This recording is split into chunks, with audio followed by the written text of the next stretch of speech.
नमस्कार प्रिय विद्यार्थियों, कैसे हैं आप सब। आशा करती हूँ कि आप सभी अच्छे होंगे और अपनी पढ़ाई को मेहनत से कर रहे होंगे। तो जो मेरे स्टूडेंट्स हैं वह जानते हैं कि इस बार मुझे दोनों ही सैद्धांतिक विषय दिए गए हैं पढ़ाने को, समावेशी शिक्षा और जो दूसरा है शैक्षिक मूल्यांकन, क्रियात्मक शोध एवं नवाचार। दोनों ही पेपर मुझे इस बार आपको पढ़ाने हैं। तो आज हम स्टार्ट करते हैं अपनी समावेशी शिक्षा की सीरीज़।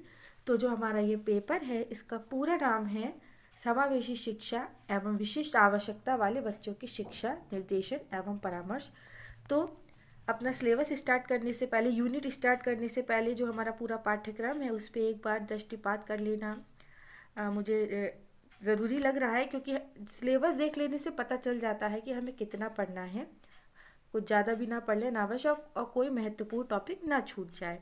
तो एक बार हम सिलेबस पे दृष्टिपात कर लेते हैं। ये सिलेबस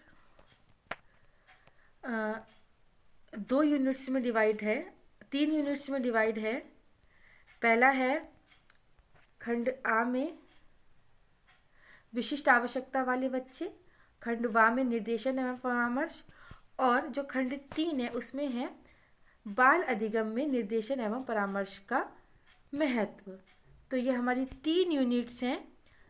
तो ज़्यादा बहुत लंबा सिलेबस नहीं है, छोटा सा सिलेबस है। अगर आप ऐसे देखना चाहें तो देख सकते हैं, छोटा सा सिलेबस है, बहुत बड़ा सिलेबस नहीं है।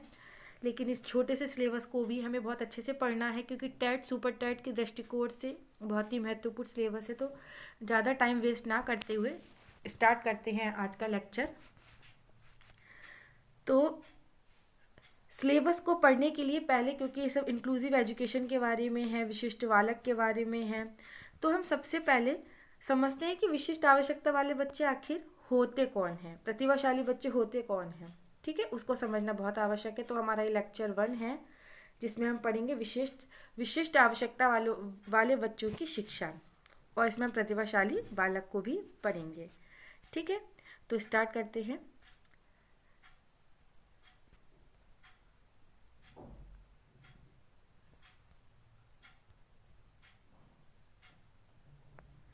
विशिष्ट आवश्यकता वाले बच्चों से क्या अभिप्राय होता है, इसको समझना जरूरी है। तो जो विशिष्ट आवश्यकता वाले बच्चे होते हैं,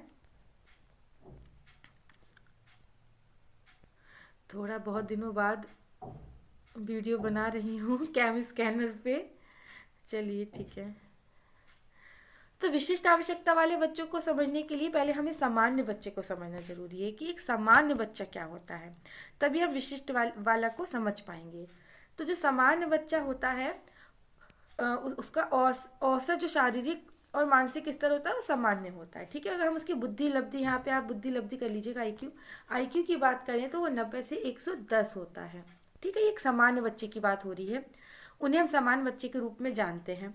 विशिष्ट आवश्यकता वाले बच्चे सामान्य बच्चों से किस प्रकार विशिष्ट होते हैं, अब हमें ये समझना है। देखिए, कुछ तो उनमें विशिष्टता होगी जो वो सामान्य नहीं है। जैसा कि हम जानते हैं कि सामान्य बच्चे समान शारीरिक एवं समान मानसिक श्रम वाले कार्य को करने में किसी बाधा का अनुभव नहीं करते। यानी कि जो एक नॉर्मल चाइल्ड है वो एक कॉमन काम करने में कोई मानसिक और शारीरिक किसी प्रकार का कष्ट का अनुभव, बाधा का अनुभव नहीं करता है। कक्षा में अधिकांश बच्चों की भांति वो शैक्षिक उपलब्धि में भी औसत होते हैं, यानी कि उनका जो शैक्षिक उपलब्धि होती है वो पढ़ाई में भी औसत होते हैं। इनके सीखने की गति भी औसत होती है, मतलब ऐसा नहीं है कि बहुत धीमी गति से सीखें या बहुत जल्दी सीख जाएं, ऐसा नहीं होता है। तो जो सामान्य बच्चा होता है वो एक औसत गति से सीखता है। इसके विपरीत विशिष्ट आवश्यकता वाले बच्चे इस प्रकार के कार्य को करने में अपने आप को असहज और असमर्थ पाते हैं। यानी जो एक सामान्य काम भी है उसे करने में जो स्पेशल चाइल्ड है वो अपने आप को असमर्थ पाता है, यानी वो नहीं कर पाता है। ठीक है, अब देखिए एक बात मैं बताऊं, देखिए विशिष्ट शिक्षा क्यों ज़रूरी है। अब जो मैंने आगे पैराग्राफ लिया है इसमें पूरा सार है, क्योंकि देखिए समाज में जो बड़े बड़े चमत्कार हुए हैं, बड़े बड़े कार्य हुए हैं, बड़े बड़े आविष्कार हुए हैं, वो एक विशिष्ट बालक ने ही किए हैं। इस बात से कोई भी मेरी बात को नकार नहीं सकता। ज़्यादातर इस प्रकार के जो चमत्कार हैं वो विशिष्ट बालक ने किए हैं। चाहे आप बल्ब का आविष्कार ले लीजिए, थॉमस अल्वा एडिसन, उनको स्कूल में एक मतलब मंदबुद्धि बालक की संज्ञा दी गई थी, स्कूल से तक निकाल दिया गया था।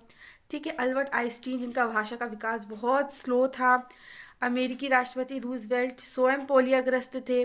और इतने बड़े जो हमारे महाकवि हुए हैं सूरदास जी, वो जन्म से अंधे थे।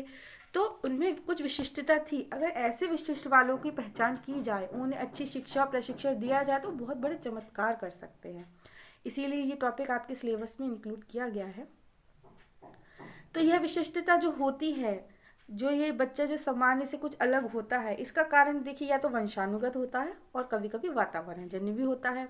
ठीक है, कोई किसी मतलब वंशानुगत का मतलब माता पिता से उसे मिल जाती है वो विशिष्टता, या वातावरण से भी वो ग्रहण कर सकता है। ठीक है, तो ये सभी उदाहरण जो मैंने अभी आपको बताया, ये सिद्ध करते हैं कि जो ये विशिष्ट बालक होते हैं, जो इनमें जो निरोगिताएं होती हैं, उनकी पूर्ति संभव है।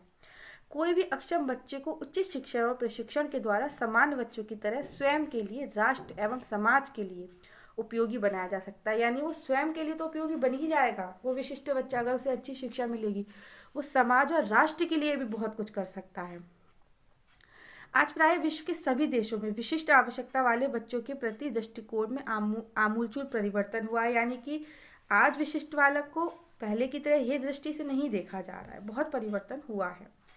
विशिष्ट आवश्यकता वाले बच्चों के संबंध में विभिन्न मनोवैज्ञानिकों एवं शिक्षा शास्त्रियों ने अपने अपने ढंग से व्याख्या की है। यानी सबकी व्याख्या अलग अलग है कि विशिष्ट बालक कैसा होता है। एक हम डेफिनेशन पढ़ते हैं क्रो एंड क्रो की। इन्होंने क्या बताया? क्रो एंड क्रो के अनुसार विशिष्ट प्रकार या विशिष्ट पद किसी गुण या उन गुणों से युक्त व्यक्ति पर लागू होता है जिसके कारण वह व्यक्ति साथियों का ध्यान अपनी ओर विशिष्ट रूप से आकर्षित करता है तथा इससे उसके व्यवहार की अनुक्रिया भी प्रभावित होती है। ये क्रो एंड क्रो की डेफिनेशन है। डेफिनेशन को हमें एज इट इज़ याद करना पड़ता है। अब अगर हम एक सामान्य भाषा में बात करें, तो डेफिनेशन की बात हो गई। अगर हम एक सामान्य भाषा की बात करें कि विशिष्ट बालक क्या होता है, तो विशिष्ट बच्चे वह हैं जो कि शारीरिक, मानसिक, सामाजिक, शैक्षिक, सांवेगिक एवं व्यवहारिक विशेषताओं के कारण किसी सामान्य या औसत बच्चे से उस सीमा तक स्पष्ट रूप से विचलित या अलग होता है जहां से उसे अपनी योग्यताओं, क्षमताओं एवं शक्तियों को समुचित रूप से विकसित करने के लिए परंपरागत शिक्षण विधियों में परिमार्जन या विशिष्ट प्रकार के कार्यक्रमों की आवश्यकता होती है। उन्हें विशिष्ट आवश्यकता वाले बच्चे कहा जाता है। अब इस पैराग्राफ को थोड़ा सा मैं आपको समझा देती हूँ कि सामान्य भाषा में विशिष्ट बालक क्या होता है। देखिए, जैसे कि अभी मैंने बताया, सामान्य बालक हुए जो सामान्य गति से सीख रहा है, सामान्य कार्य करने में उसे कोई बाधा नहीं आ रही है। लेकिन विशिष्ट बालक वह है जो शारीरिक, मानसिक, सामाजिक मतलब हर दृष्टिकोण से औसत बच्चे से उस सीमा तक अलग है। मतलब जो कि वो अपनी जो उसमें योग्यता या हम निरोगिता कह सकते हैं, क्योंकि देखिए योग्यता इसलिए मैंने बोला क्योंकि प्रतिभाशाली बालक भी विशिष्ट बालक में ही आता है। तो उसके कारण वो एक जो परंपरागत शिक्षण मेथड, टीचिंग मेथड है, ठीक है, जो हमारी परंपरागत शिक्षण विधियाँ उनसे नहीं पढ़ पा रहा है। उसमें उसे कुछ परिमार्जन चाहिए, कुछ विशेष उसे टीचिंग मेथड चाहिए, विशेष उसे क्लासरूम चाहिए, विशेष उसे ट्रेनिंग चाहिए। तो सामान्य रूप से नहीं पढ़ पा रहा है, उसे सामान्य से कुछ अलग टीचिंग मेथड चाहिए, सामान्य से कुछ अलग चाहिए। तो हम उसी को क्या कहते हैं? विशिष्ट आवश्यकता वाले बच्चे कहते हैं। और इस बात को ध्यान रखिएगा, विशिष्ट आवश्यकता जैसे कि एकदम नाम माइंड में जब हम लेते हैं स्पेशल चाइल्ड, तो एकदम विकलांग बच्चे की ये छवि बन जाती है। तो ऐसा नहीं है, किसी भी रूप में मतलब दिव्यांग बच्चा हो या प्रतिभाशाली बच्चा हो, दोनों को ही हम स्पेशल चाइल्ड कहेंगे। प्रतिभाशाली भी स्पेशल चाइल्ड में ही आता है, जो बहुत ज़्यादा जिसकी बुद्धि लब्धि है 140 के लगभग, तो वो भी प्रतिभाशाली बालक भी क्या होगा? वो स्पेशल चाइल्ड ही है, उसे हम सामान्य बालक नहीं कह सकते। तो आप ऐसा मत सोचिएगा कि केवल एक दिव्यांग बालक ही स्पेशल चाइल्ड है, ऐसा नहीं है, प्रतिभाशाली भी स्पेशल चाइल्ड में आएगा। तो विशिष्ट आवश्यकता वालों की पहचान या लक्षण क्या होते हैं? ठीक है, तो विशिष्ट आवश्यकता वाले बच्चों की पहचान या लक्षण, इस पे थोड़ा सा दृष्टिपात करते हैं।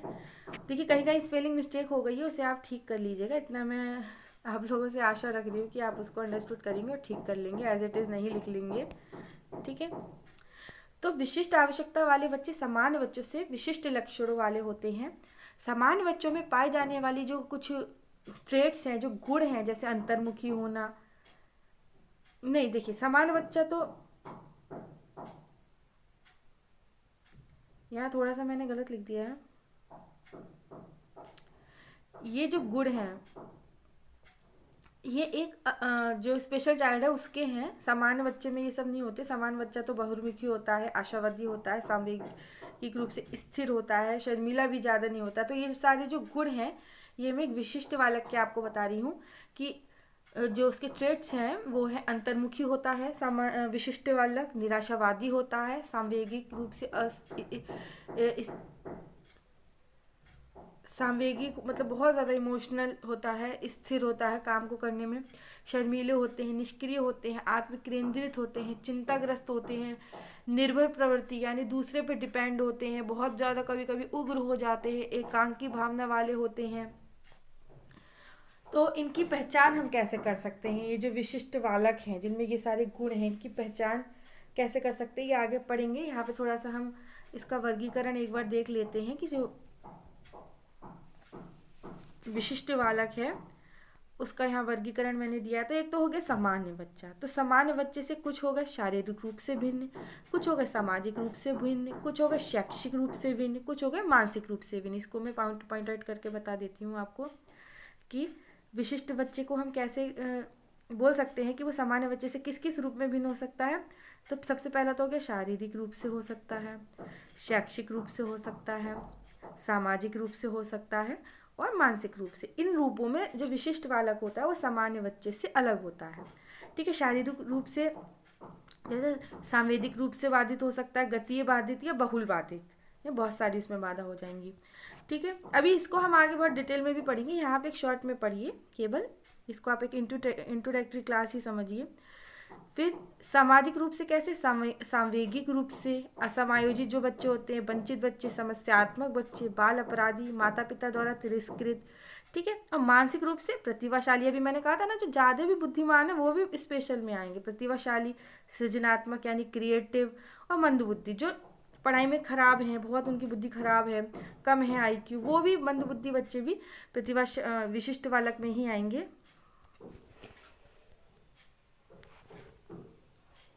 और अगर शैक्षिक रूप की बात की जाए तो शैक्षिक रूप से जो सामान्य बच्चे से भिन्न है, जैसे शैक्षिक रूप से बहुत समृद्ध है, शैक्षिक रूप से पिछड़ा है, सीखने की उसमें निरोगिता है, सीख नहीं पाता है, संप्रेषणवादी है यानी कम्युनिकेशन में उसे प्रॉब्लम होती है, तो ऐसा बच्चा भी क्या हम उसको भी क्या बोलते हैं, स्पेशल चाइल्ड बोलते हैं, जो शैक्षिक रूप से भी सामान्य बच्चे से भिन्न होता है।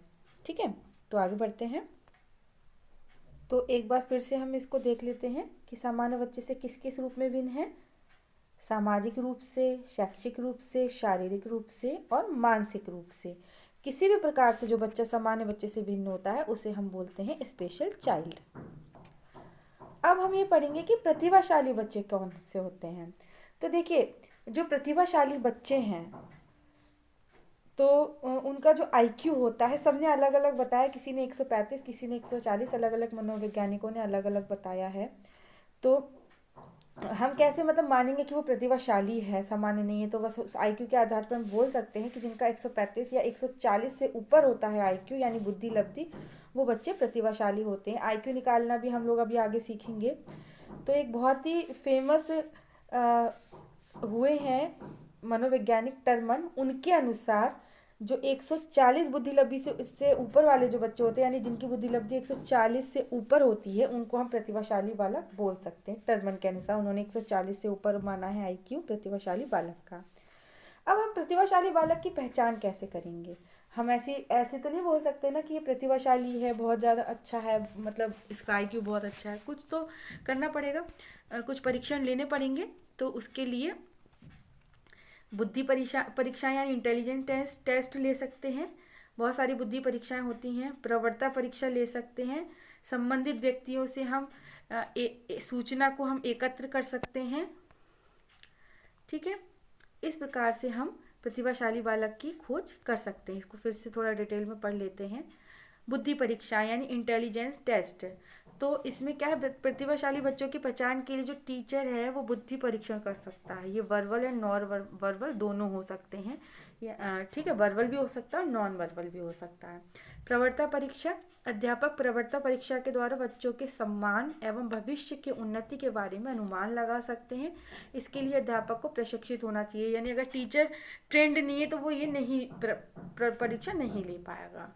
और तीसरा जो है आधार, कि हम संबंधित व्यक्तियों से एकत्र कर सकते हैं सूचना। जो व्यक्ति बच्चे से संबंधित हो, चाहे परिवार के हों, पड़ोस के हों, विद्यालय के हैं, वे बच्चों के संबंध में सूचनाएं दे सकते हैं, या फिर जैसे प्रतिभा खोज परीक्षाएं होती हैं उनका आयोजन करके भी हम प्रतिभाशाली बच्चों की पहचान कर सकते हैं। आपने देखा होगा ऐसी परीक्षाएं होती रहती हैं, ठीक है। अब प्रतिभाशाली बच्चे की शिक्षा कैसी होनी चाहिए? तो जो प्रतिभाशाली है, गॉड मतलब जो बहुत ज़्यादा इंटेलिजेंट है, उसमें उसकी बुद्धि लब्धि बहुत ज़्यादा है, उसकी शिक्षा देखिए सामान्य बच्चे की तरह तो नहीं होगी। तो प्रतिभाशाली बच्चे को किस प्रकार की शिक्षा देनी चाहिए? इसका उत्तर देते हुए एक महान शिक्षाविद हुए हैविंग हर्स्ट, उन्होंने अपनी पुस्तक, देखिए यहाँ सर्वे की स्पेलिंग ठीक कर लीजिएगा, सर्वे की स्पेलिंग ठीक कर लीजिएगा। तो उन्होंने अपनी पुस्तक a survey of education gifted children में लिखा है कि प्रतिभाशाली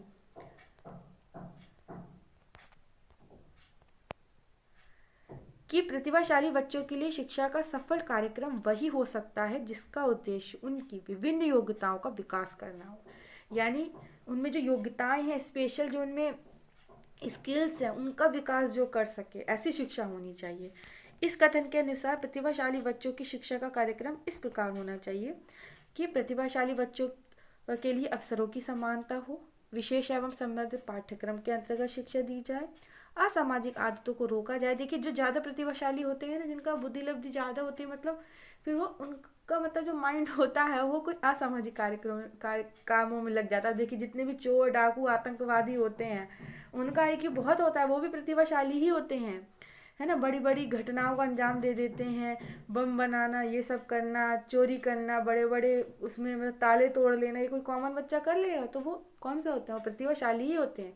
लेकिन एक अच्छा उन्हें निर्देशन मिले, एक अच्छी राह मिले, उनमें जो क्रिएटिविटी है, जो उनमें बुद्धि है, उसको एक अच्छा रास्ता मिले, उसे अच्छी जगह लगाया जाए, ठीक है, विनाशक कार्यों में ना लगा के अच्छे कामों में लगाया जाए तो बहुत कुछ कर सकते हैं, ठीक है। तो असामाजिक आदतों को रोकना, ऐसी शिक्षा हो। सर्वांगीण विकास पे उनके बल दिया जाए, उन्हें संस्कृति की शिक्षा दी जाए।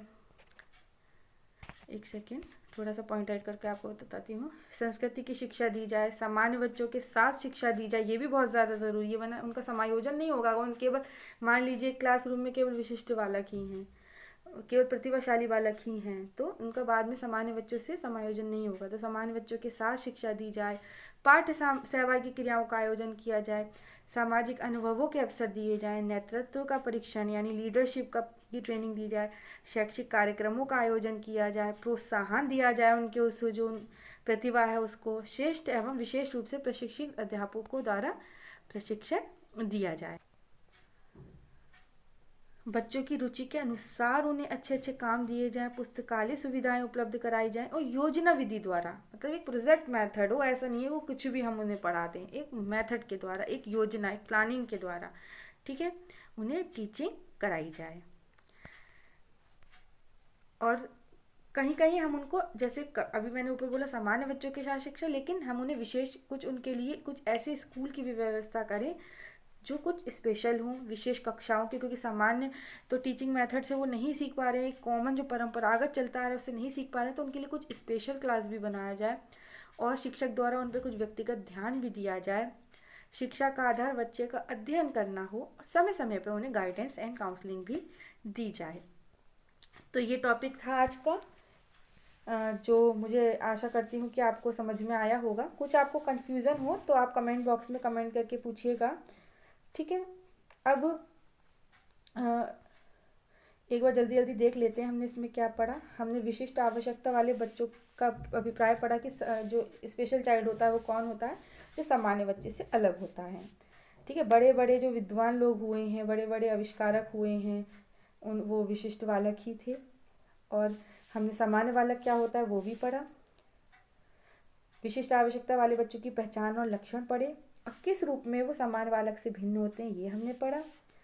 प्रतिभाशाली बच्चे कौन होते हैं, प्रतिभाशाली बच्चों की पहचान कैसे करें और प्रतिभाशाली बच्चों की शिक्षा कैसी होनी चाहिए। इतना आज हमने कवर किया है इस वीडियो में। अब आप लोग कमेंट बॉक्स में एक आंसर दीजिएगा कि जो प्रतिभाशाली बच्चा होता है उसका आईक्यू यानी बुद्धि लब्धि कितनी होती है। ठीक है, टर्मन के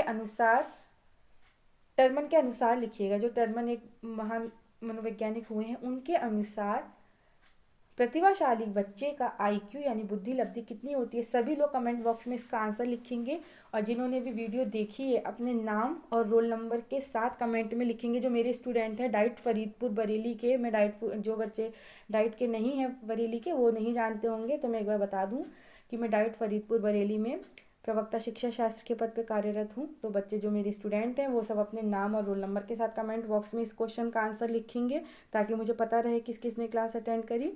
और जो दूसरे भी संस्थाओं के बच्चे वह भी इसका आंसर दीजिएगा कि टर्मन के अनुसार जो हमारा प्रतिभाशाली बालक होता है उसका आईक्यू कितना होता है। ठीक है, अब वीडियो में कुछ कमी भी लगी हो, कुछ आपको इम्प्रूवमेंट की ज़रूरत हो, आप कमेंट बॉक्स में बताइएगा। चलिए फिर मिलते हैं नेक्स्ट वीडियो में, तब तक आप लोग पढ़ाई कीजिए। धन्यवाद।